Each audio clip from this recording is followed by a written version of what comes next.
बच्चों, आज हमको अनिश्चित समाकलन पढ़ना है।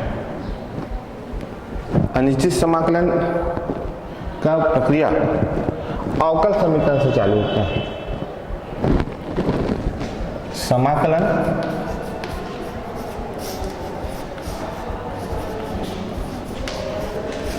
अवकलन की विपरीत प्रक्रिया होती है।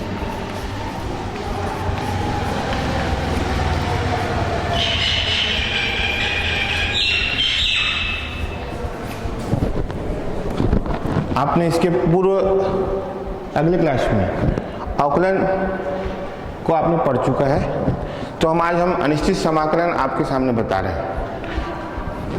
अवकलन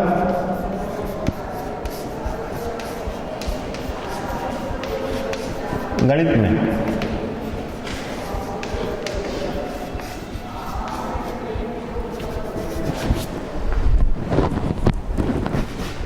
किसी फलन का अवकल गुणांक ज्ञात करते हैं।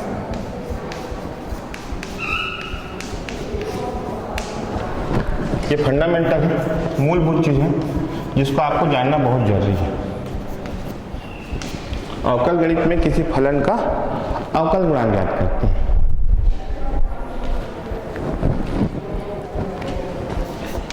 किंतु समाकलन गणित में जिस फलन का मान ज्ञात करते हैं वो क्या होता है, किसका होता है? अवकल गुणांक का होता है।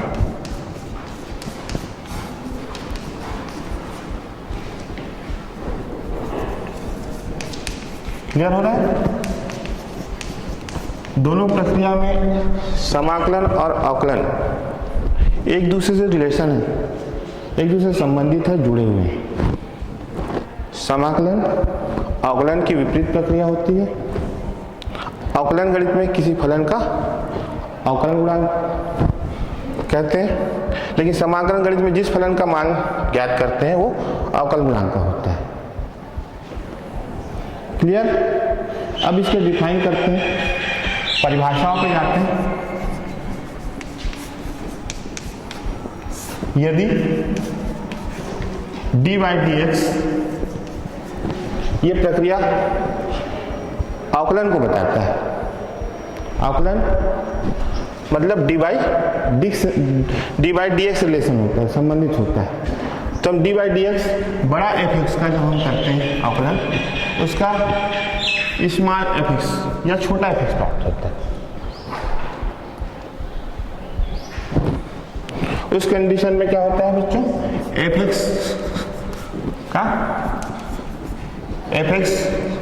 का समाकलन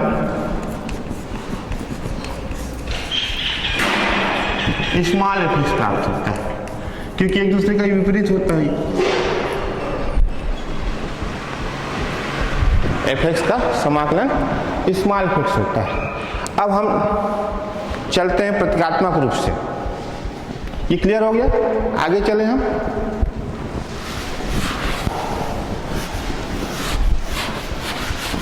ये बेसिक मूलभूत चीज है। जब तक हम समाकलन को इन भाषाओं से नहीं जानेंगे कि यहाँ पर अवकलन आया, इस अवकलन के बाद अपन अब इसको प्रतीकात्मक रूप से लिख रहे हैं।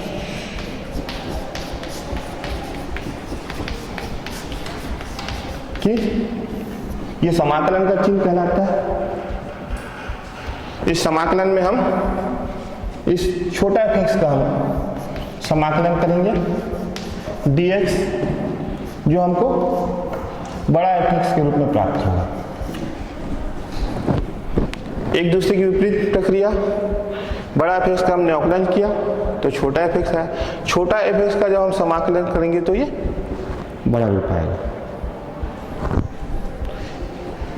ये प्रक्रिया में ये fx जो है वो जिस फलन का हम समाकलन करते हैं, जिस फलन का हम किस फलन का समाकलन करें बच्चों? ये fx का समाकलन करें, तो ये fx जो है वो समाकल्य कहलाता है।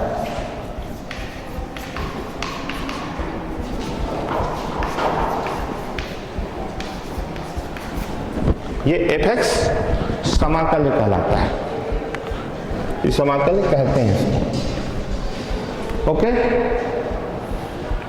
एफ एक्स समाकल्य कहलाता है। ये जो चिन्ह लगा हुआ है निश्चित रूप से नया फंडा है, नया चीज आपके सामने, समाकलन आपके लिए नया चैप्टर। तो इसमें आपने ये जो आप प्रतीक चिन्ह देख रहे हैं, ये प्रतीक चिन्ह को सम से लेकर चलते हैं। सम मतलब योग, जोड़ से संबंधित ये चिन्ह आपका कहलाता है समाकलन।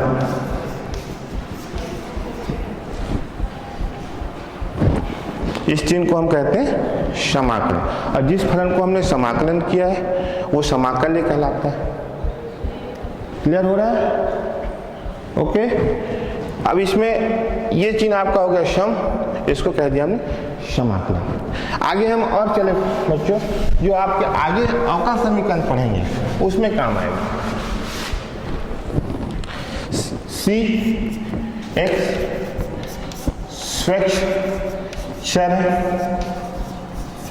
एक निर्दिष्ट मान है जो हमने 11 में पढ़ा हुआ है। तो स्वच्छ चर है, ये कुछ भी मान ग्रहण कर सकता है, इसका मान कुछ भी हो सकता है। सी का मान 1 2 3 या पाई जो भी रख सकते हैं, मतलब कुछ इसके मान कई हो सकते हैं। जब सी स्वच्छ चर है और हम जानते हैं कि D by D X capital F X plus C का जब हम अवकलन करेंगे तो इसका मूलभूत चीज आएगा स्मॉल एफ एक्स। अब आपके सामने एक बात आ रही होगी कि सर ने तो इसका अवकलन कर दिया, लेकिन सी कहाँ गया? जब हम सी की बात करते हैं तो सी जो है वो स्वच्छ चर है, तो स्वच्छ चर का अवकलन जो होता है वो शून्य होता है। D by d c is equal to बराबर 0, d by D x c बराबर 0। अब आपको समझ में आ रहा है? ये हमने सी को कांस्टेंट या नितांक राशि का अवकलन जो होता है वो 0 होता है। तो यहाँ सी आपका 0 हो गया, 0 हो गया, और ये एफ एक्स का अवकलन क्या हो गया? छोटा एफ एक्स, जिसको कहते हैं स्मॉल एफ एक्स। अब इसके आगे हम इसका समाकलन करते हैं।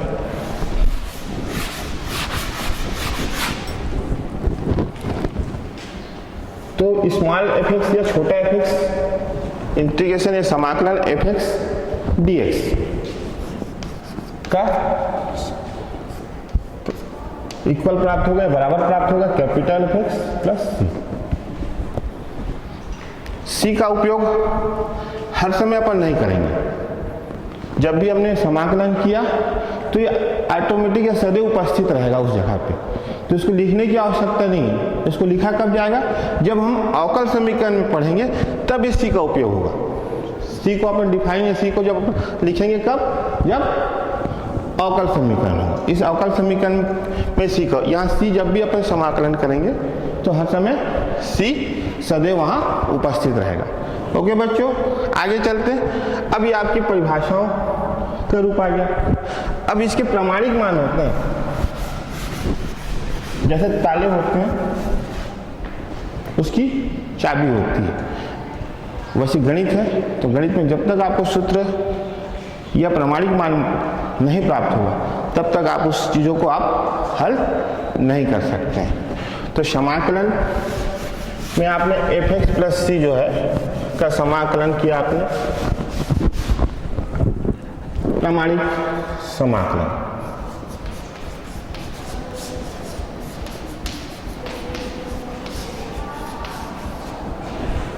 तो सबसे पहला प्रामाणिक समाकलन क्या है? जब x की घात n होगा उसका समाकलन x से सापेक्ष करेंगे तो ये आएगा, इसमें x की घात में n धन 1 जुड़ेगा, x की घात n धन 1 जुड़ेगा, और साथ में इसमें बटे में n धन 1 के रूप में उपस्थित हो जाएगा। ये पहला फार्मूला जो आपका हर समय काम आएगा। अब आपके दिमाग में आएगा सर ने तो कह दिया कि अवकलन की विपरीत प्रक्रिया है, हम इसको अवकलन करके देखते हैं। dy dx x की घात n धन 1 बटे n धन 1। तो हमारा सूत्र आप याद कीजिए, 11वीं में आपने जो सूत्र पढ़ा है या इसके पहले आपने अवकल जो पढ़ा होगा उसमें आपने अवकलन किया होगा dy dx x की घात n का, तो ये n x की घात n ऋण 1 इस रूप में आपने बताया रहा होगा। ठीक है बच्चों, याद है? आज क्लियर हो गया कि x की घात n का अवकलन क्या होता है, n x की घात n ऋण 1। अब यहां से इसको अगर देखें तो ये नितांक राशि का अवकलन नहीं होता है, हम अवकलन किससे करेंगे, x की घात n धन 1। ये n धन 1 किसको बताएगा, ये n को बताएगा। तो ये हो गया आपका n आया, तो ये n धन 1 हो जाएगा और x की घात n धन 1 में ऋण 1 घट जाएगा, तो ऋण 1 कट गया, ये कट गया, बचा क्या आपके पास, x की घात n। तो ये हो गया अवकलन। समाकलन जो होती है अवकलन की विपरीत प्रक्रिया है, जिसका हमने समाकलन किया ये प्राप्त हुआ, इस अवकलन किया हमने इसको, तो ये समाकलन की राशि प्राप्त हुई। तो ये पहला मूलभूत जो प्रामाणिक समाकलन है ये प्राप्त हुआ। दूसरा आपका आएगा सूत्र इंटीग्रेशन 1/x या 1/x dx, ये लॉगरिथम के रूप में प्राप्त होता है, log e x। फिर तीसरा सूत्र ये आपका होगा ex dx का समाकलन ex, ये चरघातांक की श्रेणी जो आपने 11 में पढ़ा होगा, उस चरघातांक की श्रेणी का समाकलन वैसे का वैसे रहता है, इसके मान में चेंज, इसके मान में परिवर्तन नहीं होता है, ex का समाकलन ex ही रहता है। चौथा sin x, त्रिकोणमिति sin x का समाकलन ऋण cos x होता है। ब्लैक बोर्ड का तो डाइवर्सिफाई कर रहा हूं, 2 भागों में बांट रहा हूं। ये समाकलन के प्रमाणिक मान है, इन्हीं से क्वेश्चन आगे बढ़ने हैं। cos x dx का मान sin x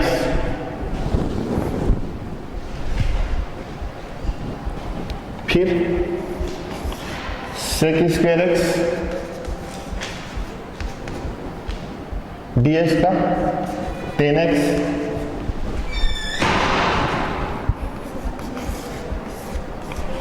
कोसेक वर्ग dx का ऋण cot x, ये सब त्रिकोणमिति के समाकलन हो रहे हैं जो हमने 10 में पढ़ा, 11 में पढ़ा, 9 में भी पढ़ा, तीनों सेक्शन में पढ़ा। तो चौथा सेक्शन में आपको त्रिकोणमिति इस रूप में प्रेजेंट हो रहा है, इस रूप में व्याख्यान है कि cos x का जब समाकलन करेंगे वो sin x, sec square x dx का समाकलन करेंगे वो tan x, cosec square dx का समाकलन करेंगे वो ऋण cot x। फिर sec x tan x dx का sec x cosec x cot x dx का माइनस ऋण cosec x। ये कुछ सूत्र हैं जो काम आएंगे आपके। ये प्रामाणिक मान, इस प्रामाणिक समाकलन के जो सूत्र हैं, आपको इसको बिल्कुल आपको गहरी चिंतन मनन करके आपको इसको याद रखना पड़ेगा, तब आपको ये समाकलन आपसे ये बनेंगे। अन्यथा आपको सूत्र मालूम नहीं होगा तो आपको एक प्रश्न आपसे नहीं बनेंगे। तो कुछ 9-10 फार्मूले होंगे, 10 सूत्र होंगे, जिसको आपको निश्चित तौर पे आपको जाके इसको 1 बार 2 बार 3 बार आपको अपनी कॉपी में राइट करना पड़ेगा, लिखना पड़ेगा। फिर आपको ये सूत्र ऑटोमेटिक जब प्रश्न बनाते समय आपको याद रहेंगे। तो जब तक आपको जितने फार्मूले याद हैं, सूत्र याद है, उसको आपको प्रश्नावली में बनाते समय उसको ध्यान से बनाना पड़ेगा, तब आपके ये प्रश्नावली के चैप्टर जो है वो बनेंगे, अन्यथा नहीं बनेंगे। तो बच्चों इस बात को, यहाँ से ये जो चीज़ आ रहा है ये बनेंगे, आपसे याद रहेंगे। इस सब चीज़ों को याद करना आपको बहुत जरूरी है।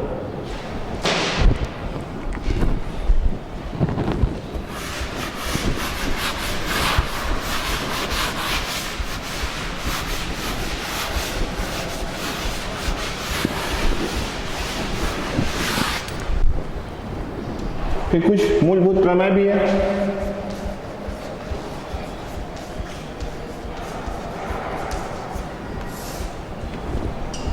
मूलभूत प्रमेय में क्या है बच्चों, जब हम समाकलन करते हैं,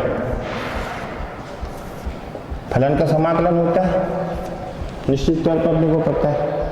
समाकलन के साथ dx भी लगता है, क्योंकि dx से सापेक्ष ही अपन समाकलन करते हैं।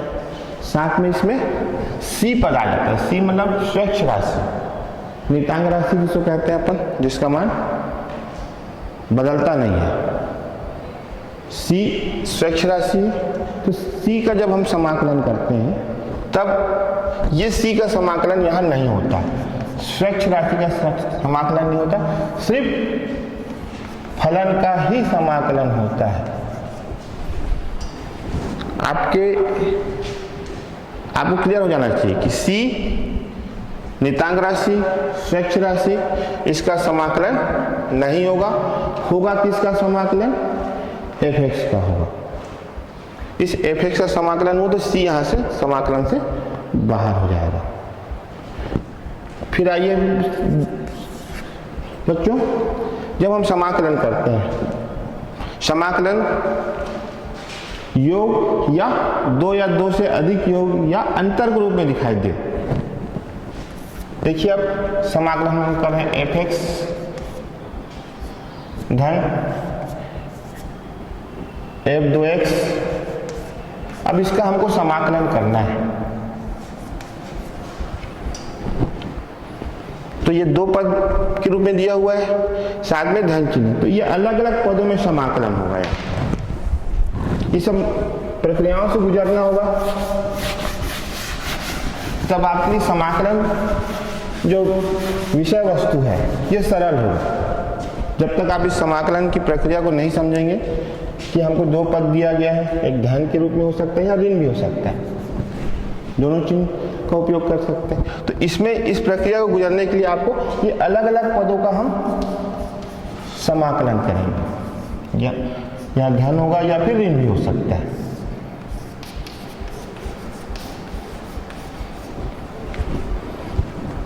ये प्रक्रिया आपको हम प्रमेय बता दिया, नियम बता दिया, लेकिन जब इस नियम को जब तक हम फॉलो, प्रयोग प्रश्न बनाते समय नहीं करेंगे तो इसका कोई उपयोग नहीं है। इसका यह अनुपयोगी चीज है, कोई मतलब नहीं, व्यर्थ है।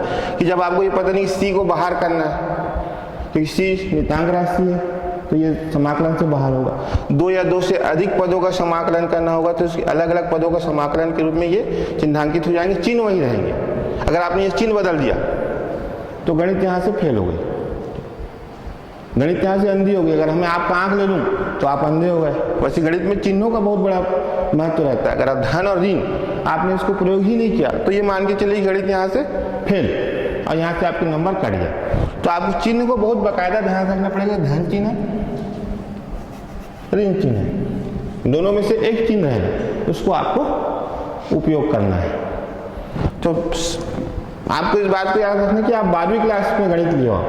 गणित का मतलब होता है कि आपको इंजीनियर बनना है और पूरे देश का स्ट्रक्चर खड़े करना है, इमारत बनाना है, आपको हेलीकॉप्टर बनाना है, आपको हवाई जहाज बनाना है। इस कंडीशन में जब तक आप इस चीज़ों को आप उपयोग करना नहीं सीखेंगे और आगे नहीं बढ़ेंगे, तब तक आप तो कुछ बात नहीं बन पाएगा। तो ये सब सूत्रों को मैंने बता दिया, प्रमाणीकरण। कुछ सूत्र और है जिसको और देखें कि समाकलन 1/वर्गमूल 1 ऋण x का वर्ग dx।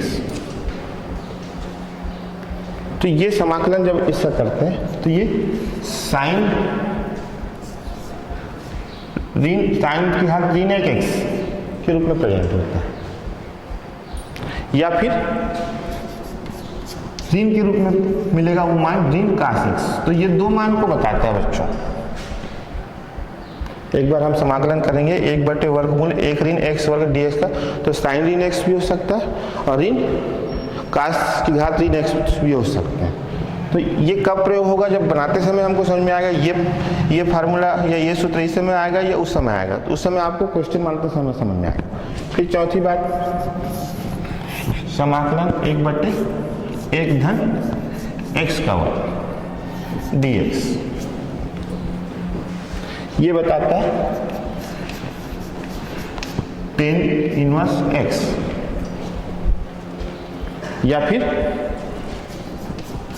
ऋण काट की घात ऋण x। ये प्रतिलोम त्रिकोणमिति के रूप में ऋण आता है बस।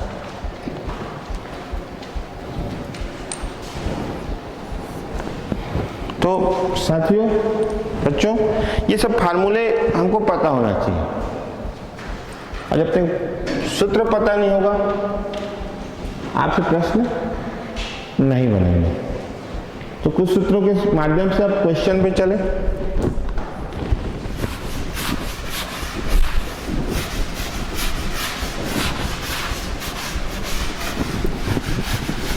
अब हमारे सामने क्वेश्चन आता है,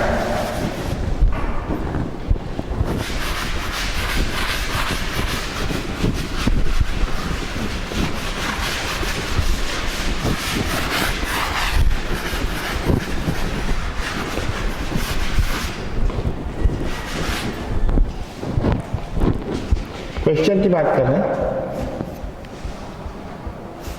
x करनी घात 4 का समाकलन ज्ञात कीजिए। ये हमारे सामने प्रश्न आता है या क्वेश्चन आता है। अब इसका हल कैसे करेंगे हम? इसका समाकलन करना, तो समाकलन चिन्ह से इसको प्रेजेंट करना पड़ेगा, प्रतीकात्मक रूप से बताना पड़ेगा कि समाकलन लिखा, साथ में x करनी घात 4 लिखा, साथ में आपके सामने dx लिखा। करनी का मतलब 9th में आपने पढ़ा है करनी चिन्ह। तो करनी का वैल्यू क्या होता है, मान क्या होता है? 1/2। जब हम करनी घात n लिखते हैं तो इसका मान क्या हो जाता है? 1/n। पूर्व ज्ञान अपन ले ले कि करनी का मान 1/2 होता है, तो करनी घात n का मान 1/2 होगा। तो यहाँ करनी घात 4 लिखा हुआ, इसका मान क्या हो जाएगा? x की घात 1/4। ठीक है बच्चों, x की घात 1/4।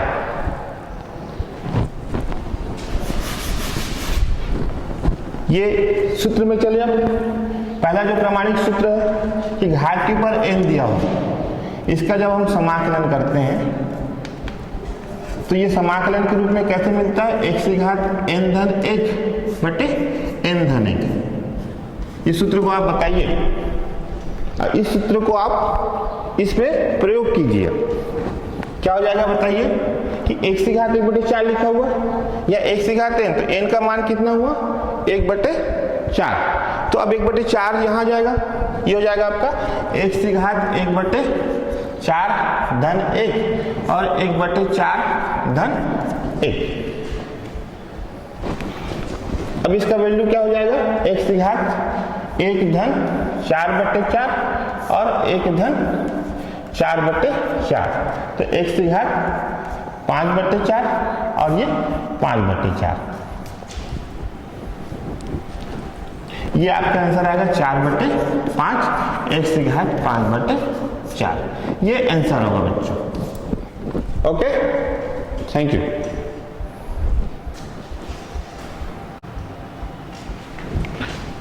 ये क्वेश्चन जो हमने पढ़ाया बच्चों, बेसिकली चीज सूत्र आधारभूत सूत्र के लिए होते हैं। शुरू के जो प्रश्न एक्सरसाइज प्रश्नावली होते हैं वो सिर्फ सूत्र याद करने के लिए होते हैं। जितना आप उस प्रश्नावली को जितना आप बनाएंगे उतना ही आपको सूत्र याद होगा। इस बात को आप याद रखिए कि जो आपका पहला प्रश्नावली है वो सिर्फ आपके सूत्र को याद करने के लिए। ये इस क्वेश्चन के बाद हम अगला क्वेश्चन बनाते हैं कि जो प्रमाणिक मान हमने बताया समाकलन का,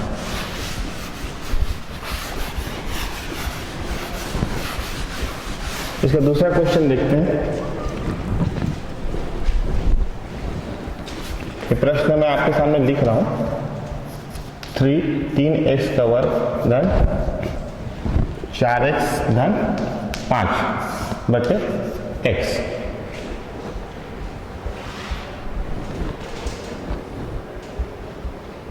तीन एक्स का वर्ग धन 4x धन 5 बटे x। x में करनी चिन्ह डालेंगे बच्चों,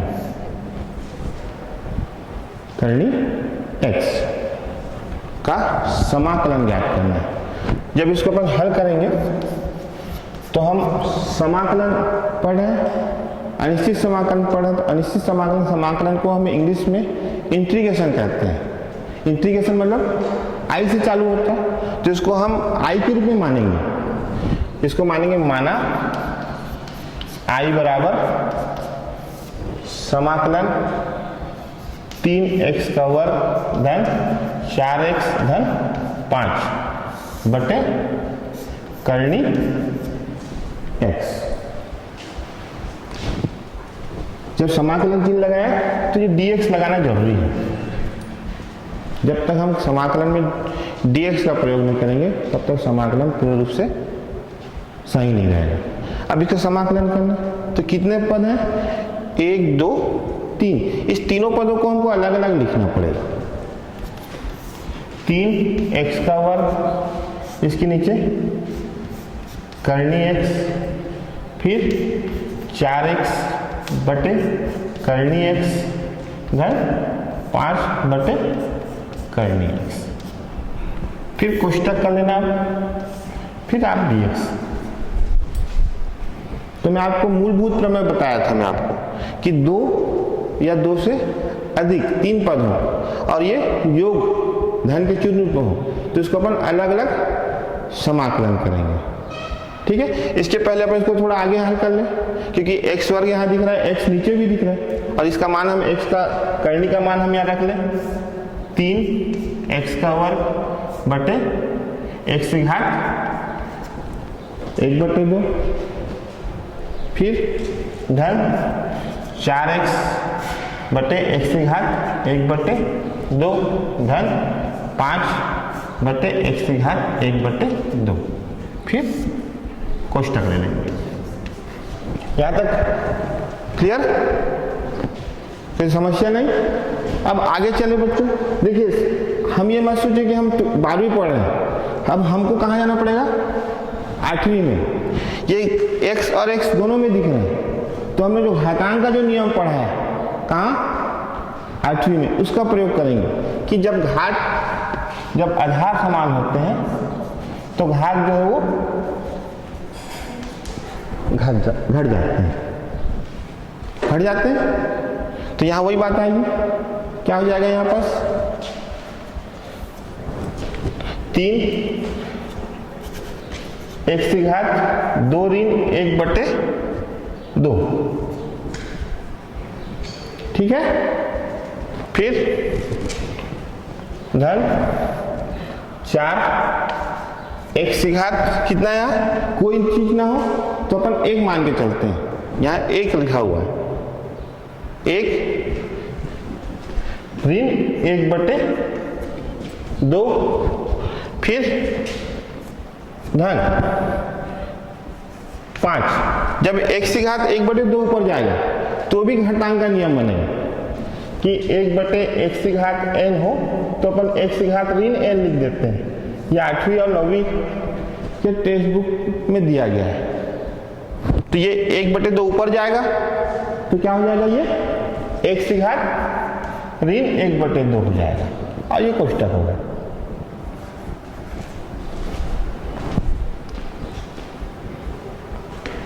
अब एक और स्टेप में इसको हल कर ले, एक पद और ले लिया, ये हल हो रहा है लघुत्तम समापन तकनीक है। क्या हो जाएगा इसको 3 x की घात 2 दूनी 4 ऋण 1 बटे 2, फिर 4 x की घात 2 ऋण 1 बटे 2 धन 5 x की घात ऋण 1 बटे 2, फिर एक कोष्टक।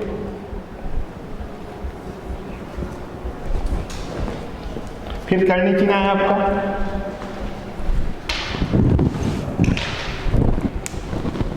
3 x की घात, ये हो जाएगा आपका 3 बटे 2, फिर धन 4 x की घात 1 बटे 2 धन 5 x की घात ऋण 1 बटे 2, कोष्टक करके आपको पूरा चीजों को dx के रूप में ले लेना। ठीक है, अब आगे चले। अब मूलभूत चीज में इसको अलग अलग आपको समाकलन करना पड़ेगा। समाकलन 3 x की घात 3 बटे 2 dx, फिर धन समाकलन 4 x की घात 1 बटे 2 dx, धन समाकलन 5 x की घात ऋण 1 बटे 2 dx। बच्चों ये हो गया यहां तक। आगे चले, यहां से इसको मिटा दें।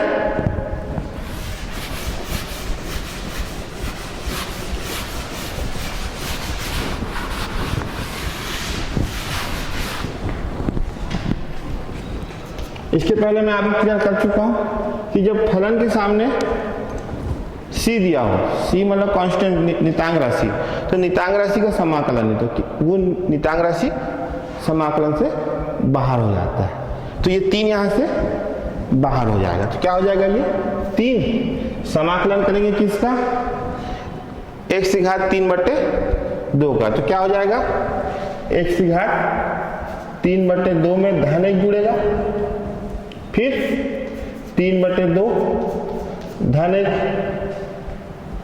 फिर आगे चले, फिर 4 बाहर होगा यहां से, तो x की घात 1 बटे 2 धन 1 बटे 2 धन 1। ठीक है बच्चों, आगे चले। फिर तीसरा पद को देखें, 5 नितांक राशि बाहर हो जाएगा, x की घात ऋण 1 बटे 2 धन 1 ऋण 1 बटे 2 धन 1। ठीक है, यहां से फिर ये हो जाएगा 3 x की घात 2 3 धन 2 5 बटे 2, फिर 3 धन 2 5 बटे 2, 4 एलसीएम लिए तो 1 धन 2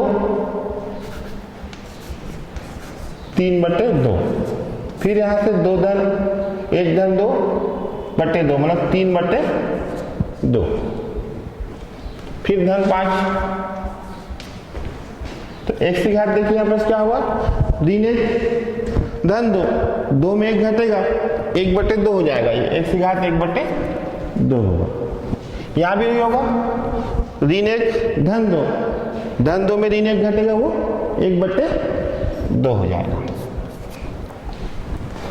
यहां तक तो कोई समस्या होगी नहीं, सब क्लियर। आगे चले तो ये ऊपर जाएगा ये मान, तो 2 से 3 का गुणा हो जाएगा, ये हो जाएगा 6 बटे 5, ये हो जाएगा आपका x की घात 5 बटे 2, ये हो जाएगा आपका क्या 8 बटे 3, ये हो जाएगा x की घात 3 बटे 2, ये हो जाएगा आपका 10 और ये हो जाएगा x की घात 1 बटे 2। ठीक है, यहां तक तो सब चीज क्लियर है। आगे चले,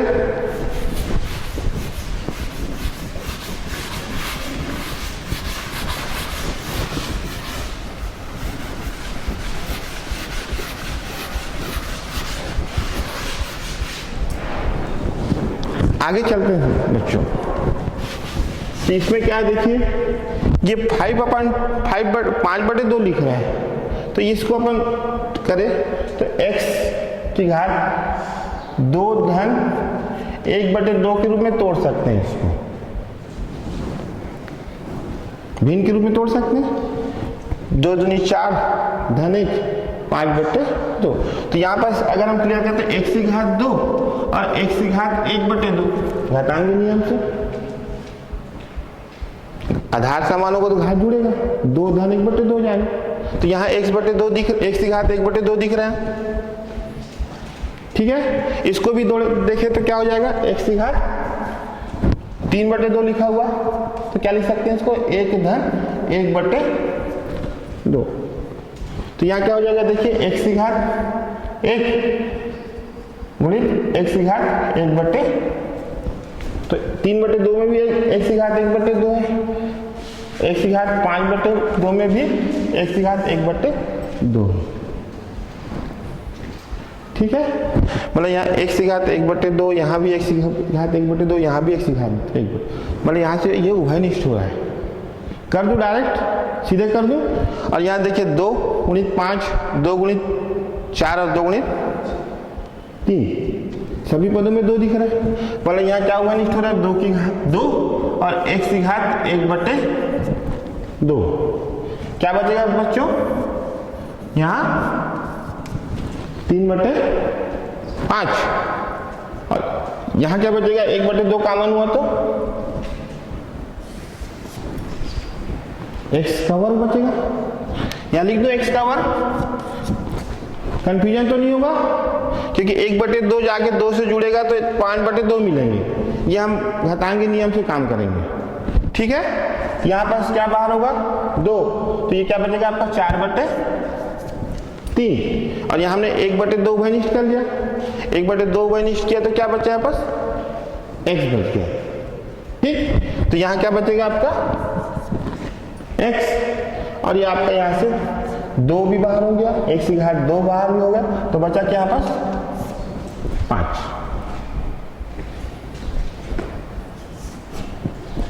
अब चाहिए तो इतना ही आंसर है आपको, इसका आंसर कर दीजिए, या इसको करनी चीज में ले लीजिए आप, x करनी, आंसर तो यही होगा, x की घात 1/2 या x करनी चीज, एक ही चीज होगा, ठीक है।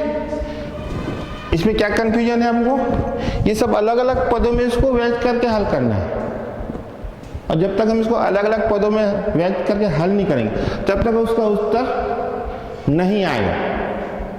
तो ये कंसेप्ट क्लियर हो जाना चाहिए। मूलभूत जो प्रमेय है जिसमें 2 या 2 से अधिक पद के रूप में योग और अंतर के रूप में दिया हो, तो उसको अपन को अलग अलग पदों में करके समाकलन करना है,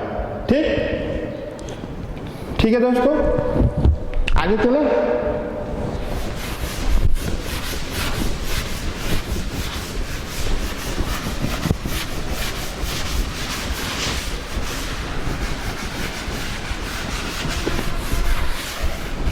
देखिए एग्जाम में क्वेश्चन ऐसे आ जाते हैं हमारे सामने, कभी क्वेश्चन आया, ये क्वेश्चन आया आपके सामने, प्रश्न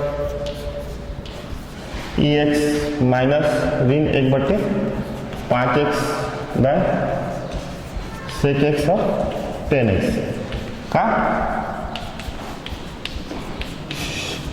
समाकलन ज्ञात कीजिए।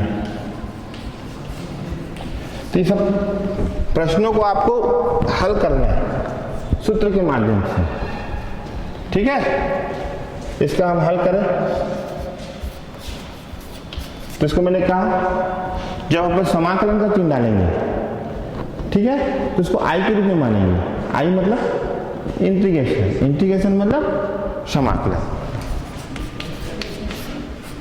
i EX ऋण 5/x sec x और tan x और ये dx, ओके। आगे इसको अलग अलग रूप में लिख लीजिए, EX dx, फिर समाकलन 1/5x dx, फिर समाकलन sec x और tan x dx। तो मैंने आपको प्रमाणिक समाकलन बताया था कि चरघातांक की रूप में दिया हो या चरघातांक की श्रेणी रूप में दिया हो, उसका समाकलन क्या होता है, ई एक्स ही होता है। मतलब यहाँ पर समाकलन क्या हो जाएगा, ई एक्स, ई की पावर एक्स। ठीक है। फिर यहाँ 1/5 नितांक राशि, तो नितांक राशि का समाकलन नहीं होगा, किसका होगा, 1/x। तो 1/x का समाकलन क्या होगा, लॉगरिथम में मिलता है log ex, और sec x tan x का समाकलन sec x होता है। ये आंसर। तो ये आंसर आया। अब इस टाइप से प्रश्न है, 2 या 3 नंबर के प्रश्न आते हैं, इसको आपको बना के रखना पड़ेगा। ठीक है।